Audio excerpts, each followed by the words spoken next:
Hi dear friends, എല്ലാവർക്കും ഒരു പുതിയ വീഡിയോയിലേക്ക് സ്വാഗതം. അപ്പോൾ ഇന്നത്തെ വീഡിയോയിൽ നമുക്ക് എങ്ങനെയാണ് ഒരു പ്രോപ്പറായിട്ടുള്ള രീതിയിൽ പ്രീവിയസ് ഇയർ ക്വസ്റ്റ്യൻ പേപ്പേഴ്സ് നോക്കിയിട്ട് എങ്ങനെ അനലൈസ് ചെയ്യണം എന്നതിനെ കുറിച്ചിട്ടാണ് കേട്ടോ പറയുന്നത്. അപ്പോൾ ആദ്യം തന്നെ ഏത് PYQ ബുക്കാണ് നല്ലതെന്ന് ചോദിച്ചിട്ട് കുറച്ച് പേരൊക്കെ കമൻറ്റ് ചെയ്തിരുന്നു കേട്ടോ. അപ്പോൾ എനിക്ക് തോന്നിയിട്ടുള്ളത് എൻ്റെ കയ്യിൽ കരിയർ ഗൈഡൻസ് ബ്യൂറോയുടെ ഒരു ബുക്കാണ് ഇരിക്കുന്നത്. അത് 2022 വരെയുള്ള ക്വസ്റ്റ്യൻ പേപ്പേഴ്സാണ്. 23 തൊട്ട് ഇല്ല അതിൽ. പുതിയ എഡിഷൻ ഞാൻ വാങ്ങിയിട്ടില്ല കേട്ടോ. ഇപ്പോൾ എനിക്ക് പലരുടെയും റിവ്യൂ ഒക്കെ പറയുന്നത് കേട്ടിട്ട് വൊക്കാബ്സ് പീഡിയയുടെ PYQ ബുക്കാണ് നല്ലതായിട്ട് തോന്നുന്നത് കേട്ടോ. ഈ കരിയർ ഗൈഡൻസ് ബ്യൂറോയുടെ ബുക്കിൽ അത്യാവശ്യം റിലേറ്റഡ് ഫാക്ട്സ് ഒക്കെ കൊടുത്തിട്ടുണ്ട്. പക്ഷേ ഇംഗ്ലീഷ് മലയാളം ആ ഭാഗത്തൊക്കെ കുറച്ചധികം മിസ്റ്റേക്ക് ഉള്ളതായിട്ട് തോന്നിയിട്ടുണ്ട് കേട്ടോ. അപ്പോൾ ഞാനിപ്പോൾ ഈ വൊക്കാബ്സ് പീഡിയയാണ് ആ ഒരു ചാനലാണ് കൂടുതലായിട്ട് ഫോളോ ചെയ്യുന്നത്. അതുകൊണ്ടാണ് എൻ്റെ വീഡിയോസിൽ അധികവും ഈ ചാനലിനെ കുറിച്ച് പറയുന്നത് കേട്ടോ. കാരണം എന്താണെങ്കിൽ ഞാൻ ഒരു റെഗുലറായിട്ട് ഫോളോ ചെയ്യുന്നത് വൊക്കാബ്സ് പീഡിയയാണ്. സൈലത്തിൻ്റെ ഒക്കെ മാരത്തോൺ ക്ലാസ്സുകൾ കാണാറുണ്ട്. പിന്നെ PSC ടിപ്സ് ആൻഡ് ട്രിക്സ് എന്ന് പറഞ്ഞിട്ടൊരു ചാനലുണ്ട്, ബീന മിസ്സിൻ്റെ. ആ മിസ്സിൻ്റെ ചാനലും അത് റിലേറ്റഡ് ഫാക്ട്സ് വീഡിയോസ് കാണാറുണ്ട്. അതുകൊണ്ട് എനിക്ക് ഈ ചാനലുകളെ കുറിച്ചിട്ടാണ് കൂടുതൽ അറിയുന്നത് കേട്ടോ. സോ നമുക്ക് രണ്ട് രീതിയിൽ പ്രീവിയസ് ഇയർ ക്വസ്റ്റ്യൻസ് ചെയ്യാനായിട്ട് പറ്റും കേട്ടോ. അതായത് നമ്മൾ ഒരു ക്വസ്റ്റ്യൻ പേപ്പർ എടുക്കുക, അതിലത്തെ 100 ക്വസ്റ്റ്യൻസും ചെയ്ത് നോക്കിയിട്ട് അത് കറക്ഷൻ ചെയ്തിട്ട് പിന്നെ പിറ്റേ ദിവസം അടുത്ത ക്വസ്റ്റ്യൻ പേപ്പർ വെച്ചിട്ട് ചെയ്യുക, ആ രീതിയിൽ. പിന്നെ ഉള്ളതെന്ന് വെച്ച് കഴിഞ്ഞാൽ കുറച്ച് ടൈം കൺസ്യൂമിംഗ് ആണ്. എങ്കിൽ പോലും നമുക്ക് ഓരോ ക്വസ്റ്റ്യൻസും അത് ചെയ്ത് നോക്കി അത് കറക്റ്റാണോ അല്ലേ എന്നൊക്കെ ചെക്ക് ചെയ്തതിന് ശേഷം അതിലത്തെ ഇമ്പോർട്ടൻ്റ് ആയിട്ടുള്ള ടോപ്പിക്കുകൾ നമ്മളൊരു നോട്ട്ബുക്കിൽ എഴുതി വെച്ചതിന് ശേഷം അതിലത്തെ കാര്യങ്ങൾ പഠിച്ചുകൊണ്ട് മുന്നോട്ട് പോവുക. അങ്ങനെ ചെയ്യേണ്ടി വരുമ്പോൾ ചിലപ്പോൾ എല്ലാ ദിവസവും ഓരോ ക്വസ്റ്റ്യൻ പേപ്പർ ചെയ്യാനായിട്ട് പറ്റിയെന്ന് വരില്ല കേട്ടോ. അതായത് ഈ സിലബസ് ഒരു 70% ഒക്കെ കവർ ചെയ്തിട്ടുള്ളവർക്ക് PYQ ചെയ്യുമ്പോൾ അതിൽ കിട്ടാത്ത ഭാഗങ്ങൾ കുറവായിരിക്കും. ചിലപ്പോൾ സുപ്രധാന നിയമങ്ങളോ അല്ലെങ്കിൽ എക്കണോമിക്സിൻ്റെ ഭാഗങ്ങൾ, അങ്ങനെ ചില ഭാഗങ്ങളൊക്കെ ആയിരിക്കും അവർ വീക്കായിട്ടുണ്ടായിരിക്കാം. പക്ഷേ ഒരു ആവറേജ് ആ ഒരു ലെവലിലേക്ക് എത്താറായിട്ടുള്ള കാൻഡിഡേറ്റ്സ് ആണെങ്കിൽ ഒരു PYQ ചെയ്ത് കഴിഞ്ഞാൽ അതിൽ കുറേ ഭാഗങ്ങൾ കിട്ടാത്തതുണ്ടായിരിക്കും. അപ്പം നമ്മളെപ്പോഴും അത് PYQ ചെയ്യുമ്പോൾ അതിലത്തെ ഇമ്പോർട്ടൻ്റ് ടോപ്പിക്കുകൾ ഒരു നോട്ട്ബുക്കിൽ എഴുതി വെച്ചുകൊണ്ട് തന്നെ മുന്നോട്ട് പോകുന്നതായിരിക്കും നല്ലത്. എന്നിട്ട് പിന്നെയുള്ള സിലബസ് കംപ്ലീഷനിൽ നമ്മൾ ഇതിലത്തെ ടോപ്പിക്കിന് കൂടുതൽ പ്രയോറിറ്റി കൊടുത്തുകൊണ്ട് പഠിക്കാനായിട്ട് ശ്രമിക്കുന്നതായിരിക്കും നല്ലത്. പിന്നെ നമ്മൾ ഓരോ PYQ ചെയ്യുമ്പോഴും അതിലത്തെ മാച്ച് ദ ഫോളോയിങ് നമ്മുടെ നോട്ട്ബുക്കിൽ ഏതെങ്കിലും ഒരു ഭാഗത്ത് എഴുതി വെക്കുന്നത് നല്ലതായിരിക്കും കേട്ടോ. ഇപ്പോൾ എല്ലാ ക്വസ്റ്റ്യൻ പേപ്പേഴ്സിലും അത് കാണുന്നുണ്ട്. ചിലതിൽ അത്യാവശ്യം എളുപ്പമുള്ളതാണ് ചോദിക്കുന്നത്, ചിലത് നമ്മൾ ഒട്ടും കേൾക്കാത്ത ക്വസ്റ്റ്യൻസും അതേ മാച്ച് ദ ഫോളോയിങ്ങിൽ കാണാറുണ്ട് കേട്ടോ.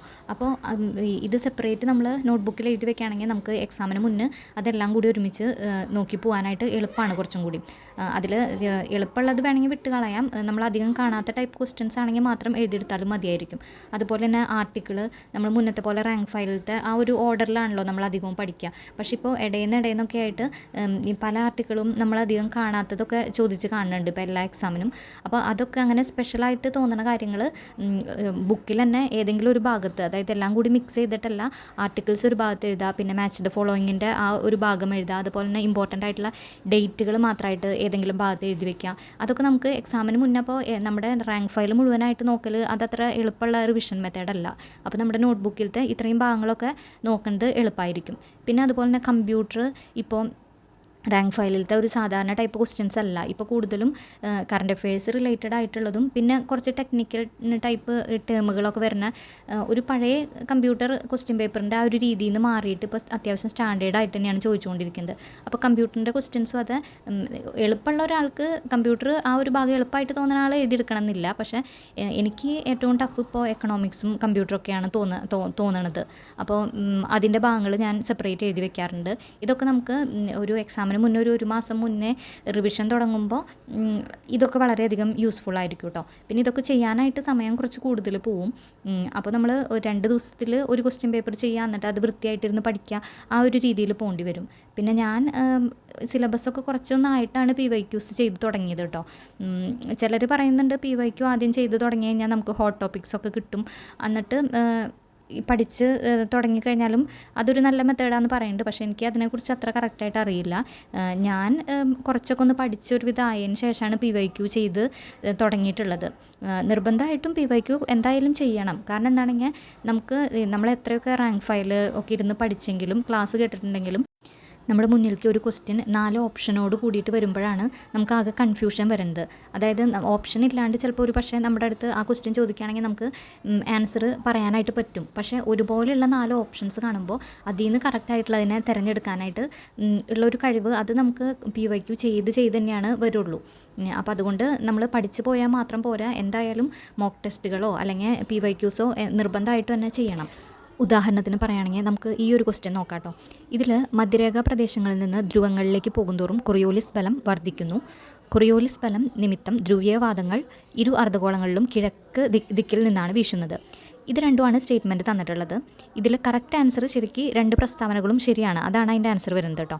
പക്ഷേ നമ്മൾ എക്സാം ഹാളിൽ ഇരുന്ന് ഓൾറെഡി ടെൻഷനിലായിരിക്കും ക്വസ്റ്റ്യൻ കാണുന്നുണ്ടാവുക.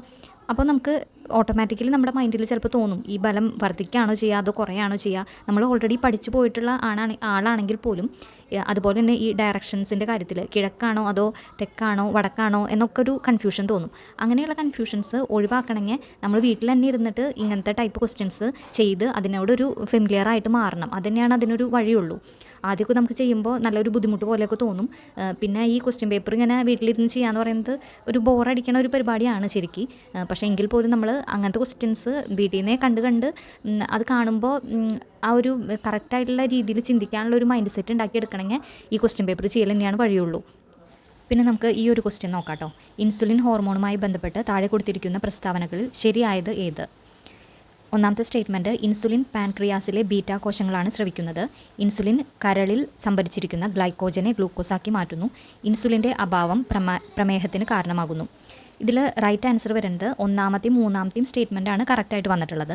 ഈ ഒരു ക്വസ്റ്റ്യനിൽ നമുക്ക് കൺഫ്യൂഷൻ വരാൻ സാധ്യതയുള്ളത് ഇൻസുലിൻ ഗ്ലൂക്കോസിനെ ഗ്ലൈക്കോജൻ ആണോ ആക്കുക അതോ ഗ്ലൈക്കോജനെ ഗ്ലൂക്കോസ് ആണോ ആക്കണമെന്നൊരു കൺഫ്യൂഷൻ വരാൻ സാധ്യതയുണ്ട് മിക്കവർക്കും, സയൻസ് അധികം അറിയാത്ത ആളുകൾക്ക്. അപ്പോൾ അതിൻ്റെ പുറകിലുള്ള ഒരു ഫാക്റ്റും കൂടി മനസ്സിലാക്കി പഠിക്കാൻ ശ്രമിക്കുക. അതായത് ഡയബറ്റിക്സ് ഉള്ള ഒരാൾക്കാണ് നമ്മൾ ഇൻസുലിൻ ഇഞ്ചെക്റ്റ് ചെയ്യുന്നുണ്ടാവുക. അയാൾക്ക് ഗ്ലൂക്കോസിൻ്റെ ലെവൽ ഓൾറെഡി കൂടിയിരിക്കുകയാണല്ലോ. അപ്പോൾ എന്തായാലും എന്താണ് ചെയ്യേണ്ടത്? ആ ഗ്ലൂക്കോസിൻ്റെ അളവിനെ കുറയ്ക്കാനാണ് നമ്മൾ ശ്രമിക്കേണ്ടത്. അപ്പോൾ ഇൻസുലിൻ എന്ത് ചെയ്യും? അയാളുടെ ശരീരത്തിലുള്ള ഗ്ലൂക്കോസിനെ ഗ്ലൈക്കോജനാക്കി മാറ്റാണ് ചെയ്യുന്നത്. അപ്പോൾ ആ കൂടുതലുള്ള ഗ്ലൂക്കോസ് കുറഞ്ഞ് ഒരു നോർമൽ ലെവലാവും. അപ്പോൾ ഇങ്ങനെയുള്ള ആ ഒരു ക്വസ്റ്റ്യൻ്റെ പുറകിലുള്ള കാര്യങ്ങളും കൂടി മനസ്സിലാക്കി പഠിക്കാനായിട്ട് ശ്രമിക്കുക. സയൻസ് അധികം അറിയാത്തവർക്കാണെങ്കിൽ ഈ സൈലത്തിലത്തെ വിദ്യാമിസ്സിൻ്റെ സയൻസ് ക്ലാസ്സുകൾ നല്ലതാണ് കേട്ടോ. സൈലത്തിലത്തെ ക്ലാസ്സുകളും അതുപോലെ തന്നെ ആ മിസ്സിൻ്റെ തന്നെ ഒരു യൂട്യൂബ് ചാനലുണ്ട്. അതിലത്തെ ക്ലാസ്സുകളും എനിക്കിങ്ങനെ കൺഫ്യൂഷൻ വരുന്ന ഭാഗങ്ങൾ കാണാനായിട്ട് ഞാൻ ഉപയോഗിക്കാറുണ്ട് കേട്ടോ. ഇങ്ങനെ നമ്മൾ ഡെയിലി PYQ ഒക്കെ ചെയ്ത് നമ്മുടെ ആ കൺഫ്യൂഷൻ വരുന്ന ഭാഗങ്ങളൊക്കെ ക്ലിയർ ചെയ്ത് പതുക്കെ തന്നെയാണ് നമ്മുടെ മാർക്ക് അത്യാവശ്യം നല്ലൊരു രീതിയിലേക്ക് എത്തുള്ളൂ. ആദ്യം തന്നെ PSC തുടങ്ങുമ്പോൾ അധികം പേർക്കും ഒരു 20-25 ഒക്കെ റേഞ്ചിലായിരിക്കും. അങ്ങനെ ഒട്ടും അറിയാത്ത കാര്യങ്ങളൊക്കെ ആയിരിക്കുമല്ലോ കൂടുതലുണ്ടായിരിക്കാം. നമ്മളിപ്പോൾ സ്കൂളിൽ പഠിച്ചിട്ടുണ്ടെങ്കിലും അതെ പല കാര്യങ്ങളും മറന്നു പോയിട്ടുണ്ടായിരിക്കും. പിന്നെ അതിനൊക്കെ ഇത്രയും ഇമ്പോർട്ടൻസ് ചിലപ്പോൾ കൊടുത്തിട്ടുണ്ടാവില്ല. പിന്നെ നമ്മൾ കുറേയൊക്കെ കഴിയുമ്പോൾ ഒരു 40-45 റേഞ്ചിലേക്ക് എത്തും. പിന്നെയും കുറേ പഠിച്ച് ഒരു 60 ഒക്കെ വരെ മാർക്ക് എത്തും. അപ്പോഴേക്കും നമ്മുടെ കുറേ കാര്യങ്ങളൊക്കെ പഠിച്ചു കഴിഞ്ഞിട്ടുണ്ടായിരിക്കും. എനിക്ക് തോന്നുന്നു കുറേ പേർക്കും ആ ഒരു 60 റേഞ്ചിൽ നിന്ന് മുകളിലേക്ക് കയറാനാണ് പിന്നീട് ഉള്ള ഒരു കഷ്ടപ്പാട്. ഇപ്പോൾ ഞാനും ഏകദേശം ആ ഒരു സ്റ്റേജിൽ തന്നെയാണ് നിൽക്കുന്നത്. ഒരു 65-70 അതിന് ഒരു എളുപ്പമുള്ള എക്സാമിന്, ടഫാണെങ്കിൽ ചിലപ്പോൾ ഒരു 60 ഒക്കെ വരെ എത്തണുള്ളൂ. അപ്പോൾ അതിൻ്റെ മുകളിലേക്ക് കടക്കാനായിട്ട് ഞാനും ശ്രമിച്ചുകൊണ്ടിരിക്കുക തന്നെയാണ്. അപ്പോൾ നിങ്ങളും അതെ നിങ്ങളുടെ ഒരു വീക്കർ സെക്ഷൻ കണ്ടുപിടിച്ച് അതിനെ തന്നെ ഒന്നും കൂടി മോഡിഫൈ ചെയ്തുകൊണ്ടിരിക്കുക. നമ്മൾ ഏതൊക്കെ കോഴ്സിൽ ജോയിൻ ചെയ്തിട്ടുണ്ടെങ്കിലും നമ്മുടെ ഭാഗത്തുനിന്ന് നമ്മുടെ വീക്കർ പോയിന്റ് കണ്ടിട്ട് നമ്മളൊരു എഫേർട്ട് ഇട്ടുകൊണ്ട് തന്നെ ഇരിക്കണം. എന്നാൽ തന്നെയാണ് ഇമ്പ്രൂവ്മെൻറ്റ് ഉണ്ടായിരിക്കുള്ളൂ. പിന്നെ കുറച്ച് പേരൊക്കെ വൊക്കാബ്സ്പീഡിയയുടെ പെയ്ഡ് ബാച്ച് ആണോ എന്നൊക്കെ ചോദിച്ചിരുന്നു കേട്ടോ കമൻസിൽ.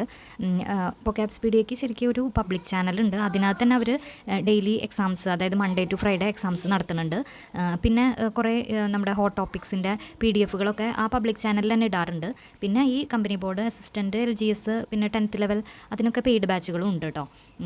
അപ്പോൾ നിങ്ങൾക്ക് വേണമെന്നുണ്ടെങ്കിൽ പബ്ലിക് ചാനലിൽ ടെലഗ്രാമിൽ ജോയിൻ ചെയ്താൽ തന്നെ ഡെയിലി PYQയും അതുപോലെ തന്നെ കുറച്ച് ഹോട്ട് ടോപ്പിക്സിൻ്റെ PDF, കറണ്ട് അഫയേഴ്സൊക്കെ കിട്ടും കേട്ടോ.